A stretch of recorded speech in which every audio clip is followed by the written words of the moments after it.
When I was starting out, I didn't know much. I didn't know what I wanted to do with my life. I didn't know what job I wanted to have. I didn't even know how I was going to pay the bills. But one thing I was sure of was that I was different than my brother and my sister. I had an elder brother and a younger sister, and looking at them, I knew I could never be like them. I knew I could never excel at math and science like my brother did. I knew I could never have the same kind of physical self-discipline that my sister had and used to become a ballet dancer. Instead, I knew that I had different strengths, different talents. And although I was confused about a whole lot of stuff, I was just sure that the world was going to wait for me until one day I would pop out of school and get to make my unique mark on the world. And I bet you feel that way. I mean, think back to when you were in school. You knew that in school there were certain subjects that you were drawn to, certain subjects that just grabbed your attention and wouldn't let it go, certain classes where time whipped by and before you even knew it, the bell had rung, and although you wouldn't have admitted it, you kind of wanted the class to happen all over again. And if you didn't like school, then maybe there were certain situations you were drawn to, or certain people you wanted to be around, or certain times when you just knew you were at your best. And you wouldn't call those strengths, not yet anyway, but even back then you knew you had something. You knew you had something special. And now you're holding out hope that your life, your work, your job is going to give you a chance to show everyone what that special thing is. And I've studied over the years thousands of successful people, and if you look at the world through their eyes, work can be a great place. It can be a place where you have a chance to be challenged in just the way that you like to be challenged. It can be a place where people recognize you for what you do well and then push you to get better at it. It can be a place where you get to make the kind of difference that only you can make. But I've learned something else.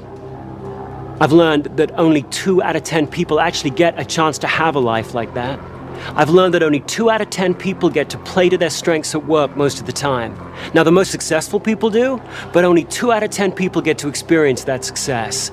And the needle isn't moving. I do hundreds of these speeches every year to executives, and I tell them a message. I tell them how to figure out their strengths and put them to work, and they hear it, and they believe it, and they want to do it, but it's almost like they're too far down the road to do anything about it. They've got mortgages to pay, and they've got bills to think about, and they've got a growing family, and they've got a career, and they've got promotions, and it's almost like life has pushed them too far down the road, and now they don't feel like they can make a choice. Well, you'll find that. You'll find that life gets really heavy really quickly, and the longer you wait, the heavier it gets, and if you're not really careful, you're going to wind up living some second-rate version of somebody else's life. You're going to wind up in a job where you're not engaged. A job where you're just marking time, where you're just putting in the hours until the weekend comes around. A job where you're not engaged and excited, but a job where you're bored, where you're drained, where you're burned out, where you're trapped. And when that happens, you can blame someone else.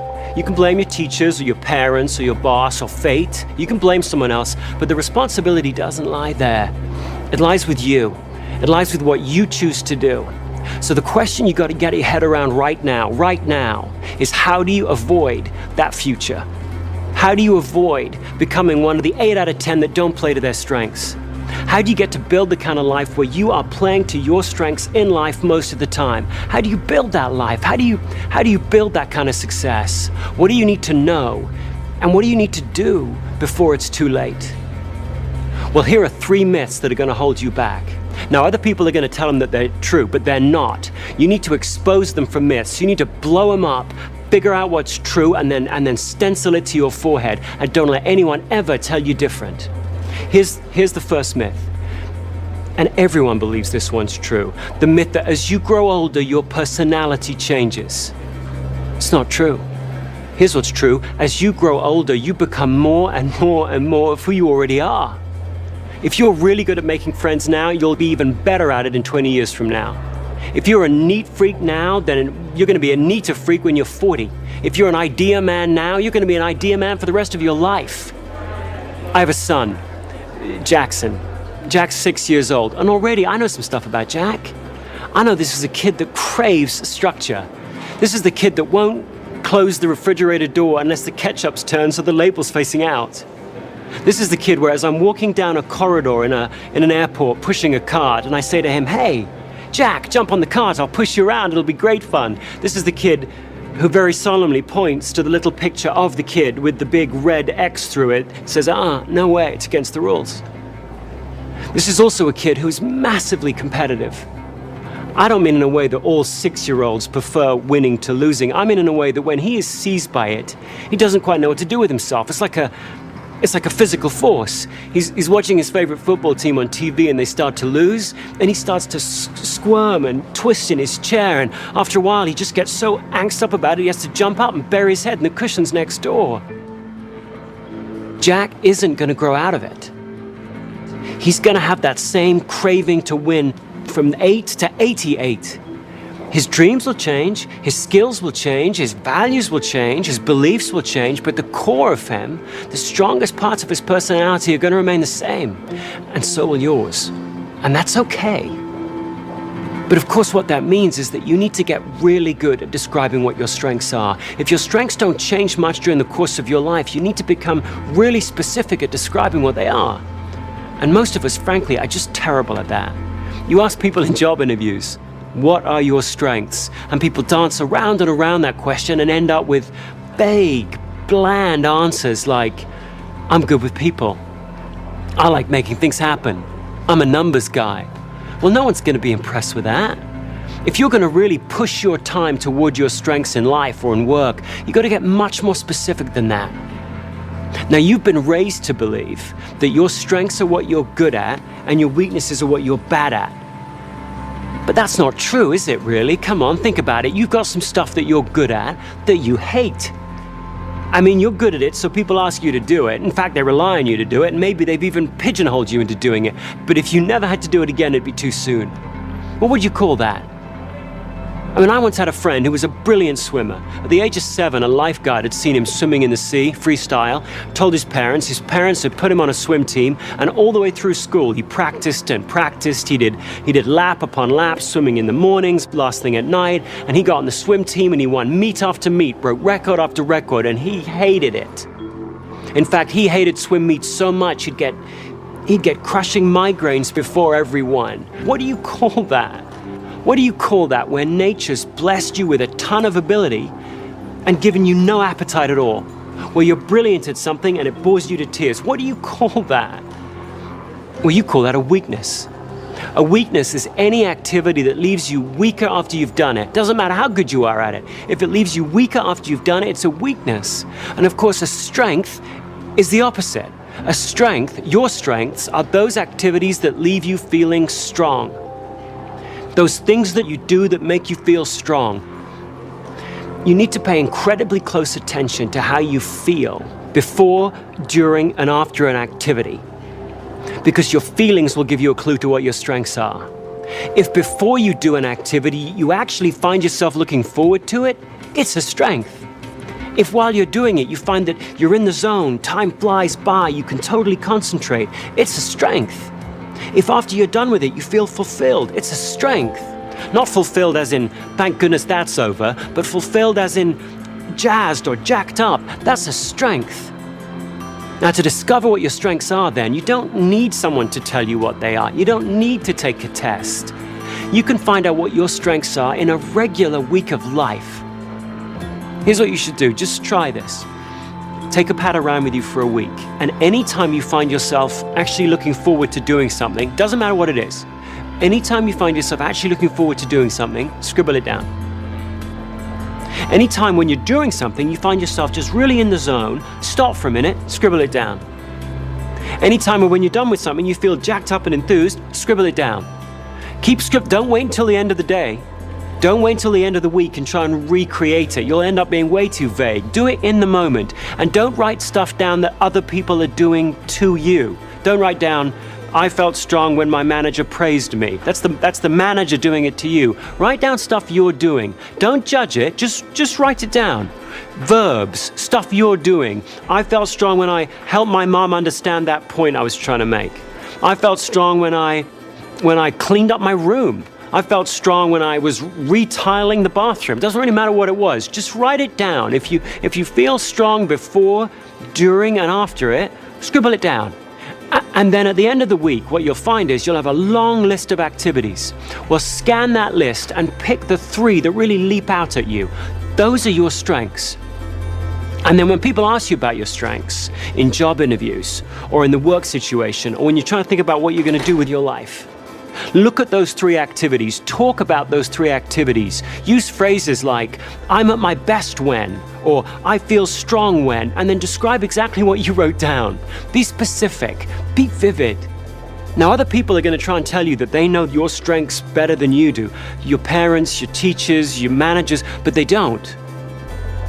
They may know how to judge your performance better than you, but you know better than anyone else what intrigues you and what doesn't, what you're really interested in and what bores you, what strengthens you and what weakens you. You know that better than anyone else, and those are your true strengths.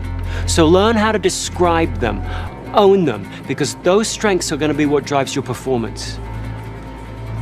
Now, the second myth that people are going to try and drag you off course with, and gosh, everyone believes this one, is they'll tell you, look, if you want to grow, if you want to get ahead in life, if you want to get promoted, you can't rely on your strengths. In fact, you've got to figure out what you're not good at and really work at getting better at it. And this starts really early in school, doesn't it? You came back home with 2 A's, a C, and an F, and everyone, your parents, your teachers, they focused on the F, didn't they? You were really good at English and bad at maths, and you got remedial maths. And this continues at work. It will. You'll go to your first performance review, and it'll be 2 minutes on what you did well, and then they'll really drill down into what you need to work on. And what you'll need to work on are your weaknesses. If you're not careful, your whole career is going to be one long remedial math class. Now, the point here isn't that you can ignore your weaknesses at work. You can't do that any more than you can ignore the F in school. The point is that you shouldn't be working on your weaknesses. You're not going to grow most in the areas where you're weakest. You should be working on your strengths. That's one of the truths that's so important for you to remember. You're going to grow most, learn the most, develop the most, be challenged the most, bounce back fastest when you're working on your strengths. If you want to know a truth, know this one. Always be working on your strengths. If you want to succeed in life, you've got to deliberately push your time toward where you have some unfair advantage over everybody else. That means each week, you ought to have a strong, weak plan. Each week, you got to have a strong, weak plan. That's not complicated. That just means that each week you're going to have 2 things, just 2 things you're going to do each week to push your time toward your strengths and away from your weaknesses. Just 2 things you're going to do every week for the rest of your life. Think about the most successful people you know. Just for a minute, just think about the most effective people you know. Just get them in mind. Just visualize them. Don't they seem to spend an awful lot of time doing activities that really jazz them, that energize them? And you look at them and you go, you lucky devil. You lucky devil. How'd you find a job like that? How'd you find a life like that? How'd you find a job that fit you so perfectly? But of course, they didn't find it, did they? They built it. Each week, every week, they deliberately pushed their time toward those things that energized them and away from those that didn't. Each week, they pushed and pushed until gradually they tilted the floor until the best of their job became most of their job. Well, you should do the same. Each week, volunteer your strengths to your team in some way. Each week, show your team how your strengths can help the team achieve its goals. Each week, deliberately learn some new skill, some new technique, some new trick that will help you put your strengths to work. And then slowly, gradually, each week, you'll rewrite your job description under your boss's nose, and he'll or she'll love you for it. Because then you'll win. Now, some people will tell you not to do that. They'll say, look, the team needs more from you than just playing to your strengths. You can't just play to your strengths, they'll say. The team needs you to put your strengths aside and do whatever it takes to help the team. There's no I in team, they'll tell you. They're wrong. That's actually the last myth that might be holding you back. The myth that the best teams have a bunch of well-rounded people all playing every role equally well. Well, they aren't like that, are they? You look at the best teams. You think about the best teams. They're not made up of a bunch of people all playing every role. They're made up of a bunch of people who have figured out what their strengths are, and then they've surrounded themselves with people who are strong where they're weak. So the team has become well-rounded precisely because each individual in it isn't. Well, if you want to become a great team player, you've got to do the same. You've got to partner with people who are strong where you're weak. The point of being a great team player is not to put up with all the stuff that weakens you. The point of being a great team player is to partner up with people who are different from you. What we, your teammates, what we need from you is we need to know, where are your shoulders broadest? Where can we rely on you the most? When the pressure's really on, where can we count on you the most? When the pressure's really on, what plays can you run? And you need to know the same from us so that we can partner up and get stronger together. Now, to be that kind of team player, the kind of person who knows their strengths, knows their weaknesses, and can stand up for both, that takes a lot of courage. That takes a lot of honesty. Warren Buffett, second richest man in the world, he knows a fair bit about that kind of honesty, that kind of courage. Recently, he did something really strange, didn't he? He gave away $31 billion to the Bill and Melinda Gates Foundation. And he held a press conference to try and explain why he would do such a thing, where somebody said, hey, why'd you give all your money to somebody else's charity? And he gave two answers. One of them predictable, the other one just odd. The predictable one was this. He said, I gave it to the Gates Foundation because they can give it away better than I can. They are better than me, so I'll give it to them. They'll give the money away better than me. Typical, practical, Buffett-like answer. And if he'd have left it at that, we'd have chalked it up to just another example of Warren Buffett being smarter and wiser and humbler than the rest of us. But he didn't leave it at that. He couldn't. In the Buffett equivalent of Jack jumping up from the sofa, he couldn't help himself. He went on and he said, besides, charity's no fun for me. Who says that?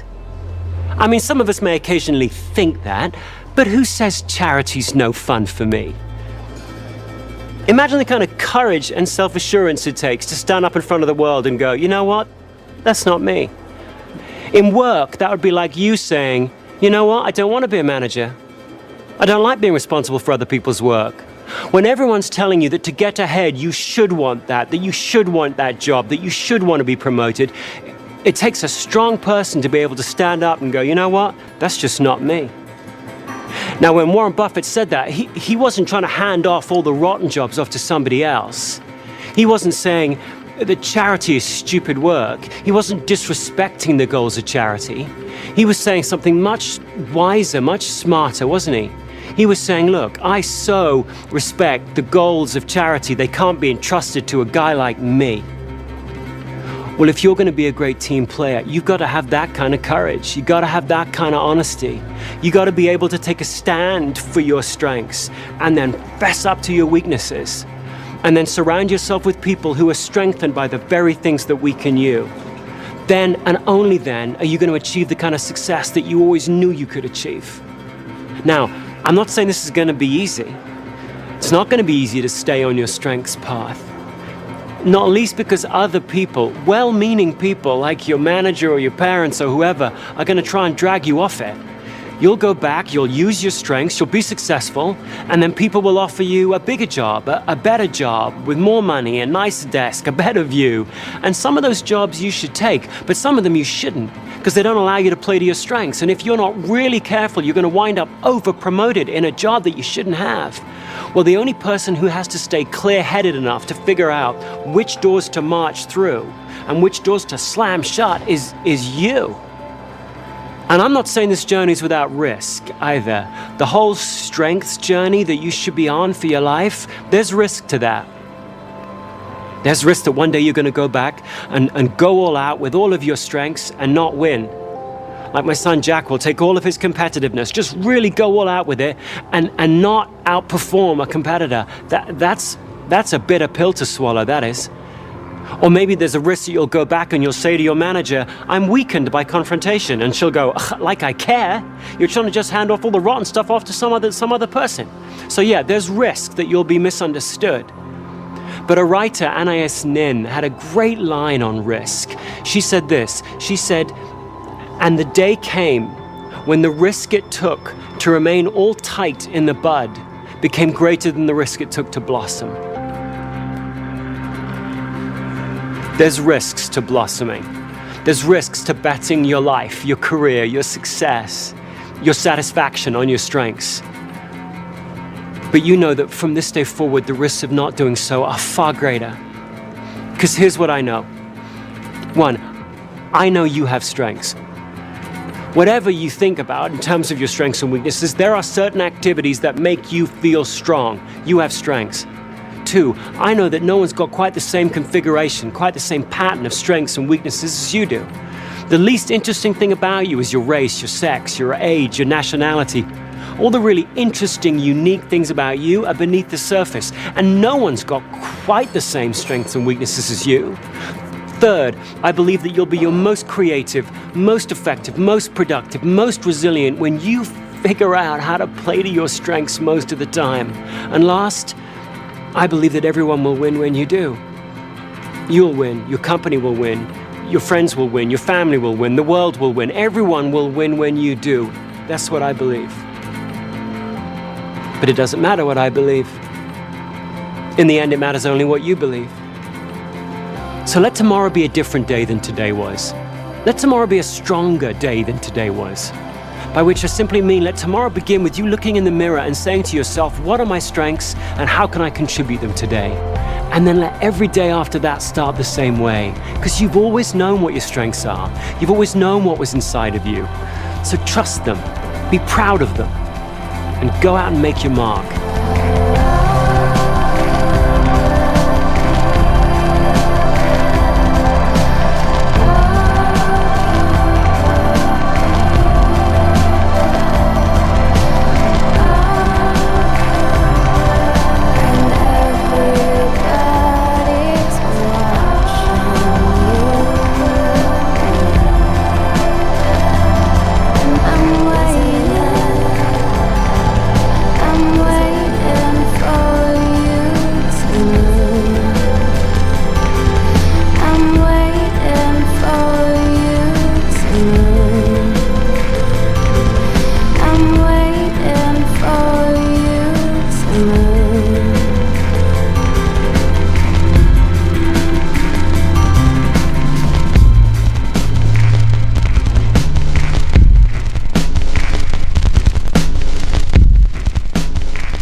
And how do you talk to your manager about your weaknesses?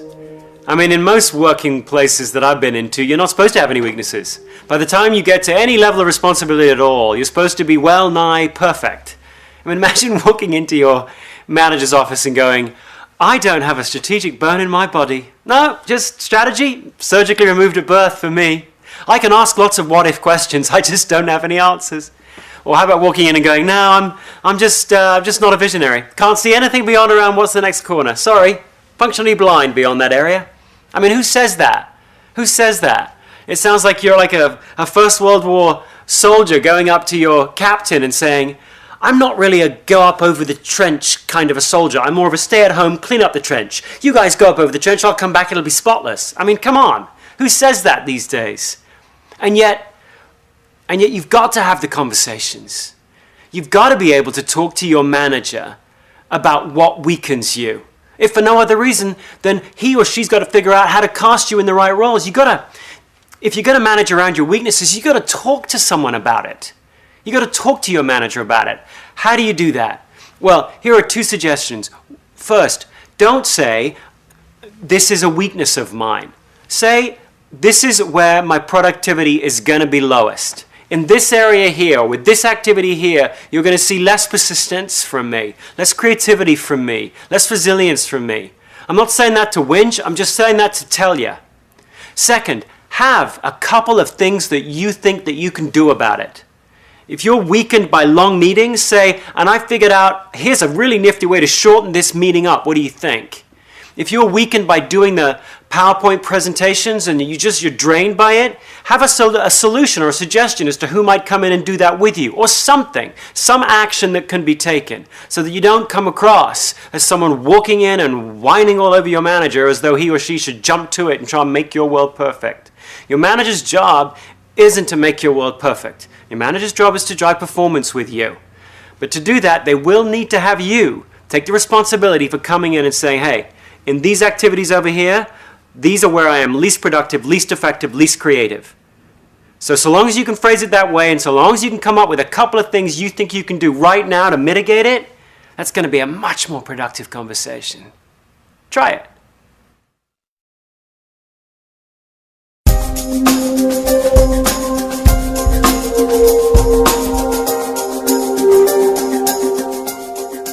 There was a great Broadway musical a couple of years ago called I Love You, You're Perfect, Now Change, which is pretty funny on the Broadway stage, but it's often something that we feel about our colleagues or our employees or our spouse or our family members for that matter. I love you, you're perfect, now change.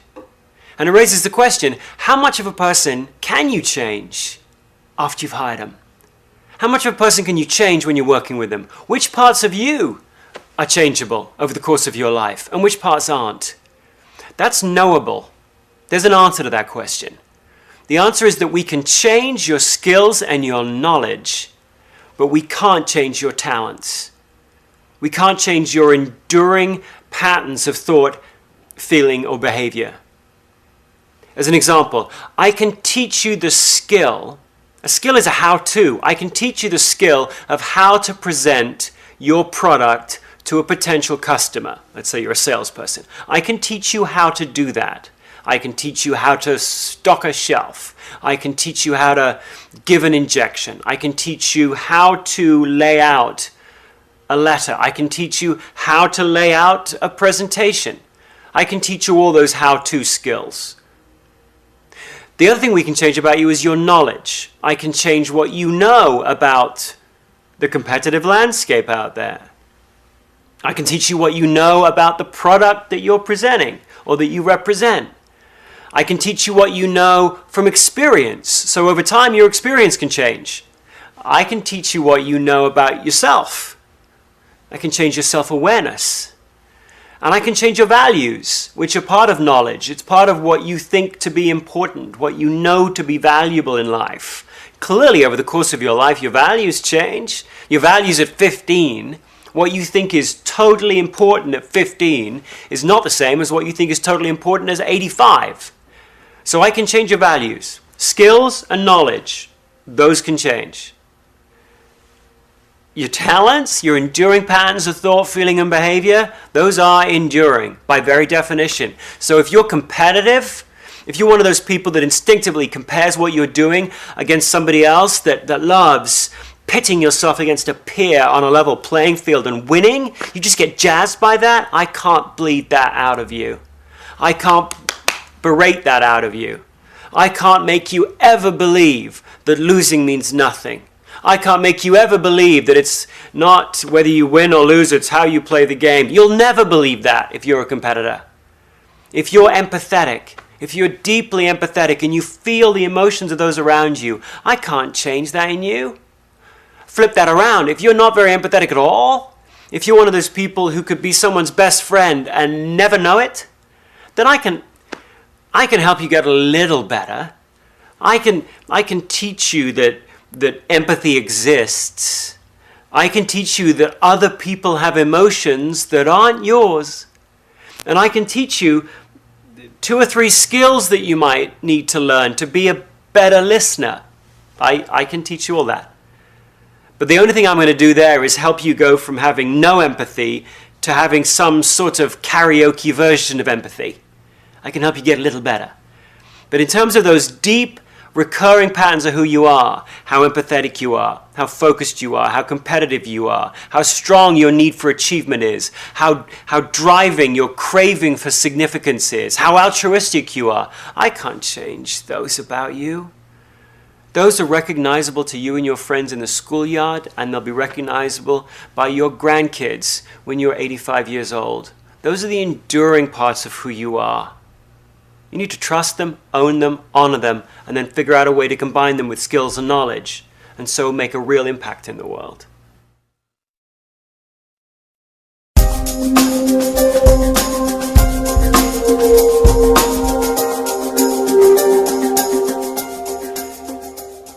People often ask, where do passions fit into strengths? How does passion fit into focusing on your strengths in life? Well, passions are the building blocks. Passions are the building blocks of your strengths, but passions by themselves are relatively meaningless. If you're going to take your passions and actually put them to use, you've got to combine them with something specific. In fact, I would say that a strength is a precise passion. Strengths are passions plus precision. Think about it. Some people have a passion for helping others. They're just naturally altruistic. But a passion like that, ooh, I just want to help the world, is as vaporless as skywriting. It looks good up there, but it just blows away in the wind. If you're going to take your passion for helping people and actually put it to work, there's got to be some specificity that you bring to the table. You could take your passion for helping others and turn it into the discipline and the specific activities of being an ER nurse and working in the frenzied triage environment of a trauma unit. Or you could take your passion for helping others and turn it into the much different set of activities involved in being a grief counselor in a hospice. The activities that fill a week of a grief counselor in a hospice couldn't be any more different than the activities that fill the week of a trauma nurse. And yet both of them are under the passion of helping others. So if you really want to take responsibility for your passions, yeah, listen to them. Yeah, write them up in the sky there. But then over the course of your life, it's your responsibility to bring them down to earth and put some specificity, some specific actions, some specific activities to those passions of yours. Early on in life, I discovered that I had a passion for asking questions. I had a passion even for interviewing. I mean, I took it from asking questions to, I have a passion for interviewing. I took it from 30,000 feet to 5,000 feet. But actually, even that wasn't specific enough, because I realized I didn't actually love interviewing. I loved interviewing people that are good at their job about why they're good. I love anybody who's great at their job, whether it's, I don't know, whether it's a housekeeper or the president or the chief of staff of the army or a sergeant, doesn't really matter. So long as they're brilliant at their job, I love asking them why they're so good at what they do. I'm invigorated by that, passionate about that. But I'm not passionate about interviewing somebody who's good at their job about their political beliefs. I'm not passionate about interviewing someone who's bad at their job to help them get better. Sometimes I wish I was. Sometimes I wish I was passionate about helping someone who was struggling at their job to improve. But for no good reason that I can see, I'm not really. I'm only really passionate and invigorated by talking to people that excel, to explore why they excel. I've taken that 10,000 foot skywriting of asking questions and having a passion for that, and I've turned it into a specific set of activities that I can build my life around. If you want to live a strengths-based life, you've got to do the same with your passions. Take them out of the sky and bring them down to earth.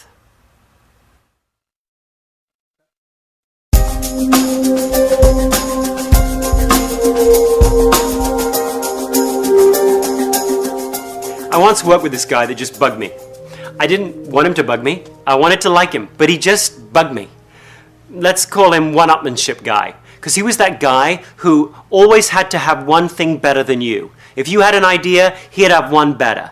If you had some client success, his success would be just that much bigger.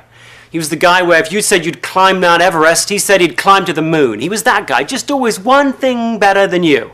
And I wanted to like him, but I would look at him and I would go, I mean, I wouldn't say this out loud, but I would think to myself, you deplete me. You deplete me. Every time I think about going to a meeting with this guy, I would think I'd be walking in like this, and I'd find myself just almost physically not wanting to go into the room with him, not wanting to sit across the table with him. What do you do when the people you work with weaken you? Well, here are 4 strategies you might want to think of. First, stop being around them. I know, sometimes you can't avoid them, but you can probably do something to avoid being around them. And sometimes a legitimate strategy to use for a bad relationship is to get out of it. So can you, first of all, stop being in situations where you're in close proximity with that person? Second, can you team up with someone that softens his rough edges? with this chap, with one-upmanship chap, there was a third person who we often used to work around who was really inquisitive. And whenever one-upmanship guy would say, hey, I've just done X, Y, or Z, rather than having my reaction, which was to get all kind of get my back up and my bristles up, this person would go, ooh, tell me about that. Ooh, tell me more about that. They were just naturally intrigued by what this person had just said. And actually, by hearing one-upmanship guy describe his new brilliant idea, I became kind of intrigued by one-upmanship guy's brilliant idea. This third person somehow made one-upmanship guy feel a little less annoying. Actually, he began to look rather smart to me. Sometimes that works, doesn't it? You bring a third person in, it changes the dynamic. Third, try this. Offer up one of your strengths and see whether or not you can drag him into a place where he ceases to bug you quite as much as he did before. With one-upmanship guy, I'm a guy who's conceptual. I love ideas. So after a while, I would just keep bringing him more ideas and seeing where he would take them. I almost took it as a little competition with myself to keep seeing, in every meeting I was with him, could he really one-up every new idea, every new initiative, every new thought, every new action I could bring to the meeting. So in a weird way, he was motivating to me to keep offering up my idea strength, my innovation strength, my conceptual strength, and just see what he did with it. And frankly, sometimes he had some pretty darn good ways to take an idea of mine and take it up to a new level. Finally, try shifting your perspective on this person that weakens you. Can you begin to look at them through the lens of their strengths? Every single one of us probably rubs somebody the wrong way. And you could choose to look at somebody through what they don't bring. You could choose to look at somebody through who they aren't. You could choose to characterize anybody in the world by what they don't bring. Well, perhaps the problem wasn't one-upmanship guy's problem. Perhaps it was my problem. Perhaps I was looking at him as someone who was trying to compete with me, and all he was doing was trying to bring new ideas to the table. Perhaps I shouldn't have looked at that as a direct conflict or competition with me. Perhaps really I should have looked at that behavior as him never being satisfied. Maybe he was the kind of guy who always was looking for some better way, some new configuration, something as yet unthought of. And therefore maybe he was an awesome catalyst for me and the rest of the team. I did try that with him, and frankly it worked like a charm for many years. What began as my problem, he weakened me, I changed my perception, and suddenly I saw him in a totally different light. I'm not saying that will work with you every time. To go back to the original S, sometimes you do have to stop being around people. But there are other strategies you can try before you just opt out of the relationship and blame the other person.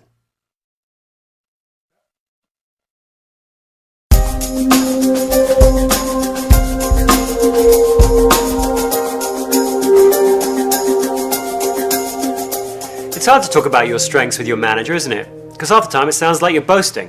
It sounds like you're walking in and bragging that, hey, I'm good at activating projects with clients, or hey, I'm good at analyzing data. Most of us don't really want to seem that kind of self-involved, self-aggrandizing kind of person, so we don't often talk to a manager about our strengths. We talk about our areas of improvement. But you should be talking to your manager about your strengths. You should be volunteering your strengths. And so you need to find a simple way to do that that doesn't make you look like a braggart. Here's the best way to do it. Frame it as, here's a couple of things that I can do, a couple of tangible things that I can do to help us reach our objective. Tie your strength, what strengthens you, to the activity and then to the goal that you will have as a team. The more clearly you can make that link, that what you're saying is, how can I make a bigger contribution to driving this goal? That's what the manager wants to hear. The manager wants to hear that you've got more to offer, that you've got more to bring. The manager wants to hear, where are your shoulders going to be broadest? Where will you be most resilient? Well, you have the answer to that. The manager doesn't. You have the specific answer to that. So if you can frame it as, here are some specific things that I can do to drive this goal, that manager of yours is going to be much more ready to accept it and much more ready to take action on it.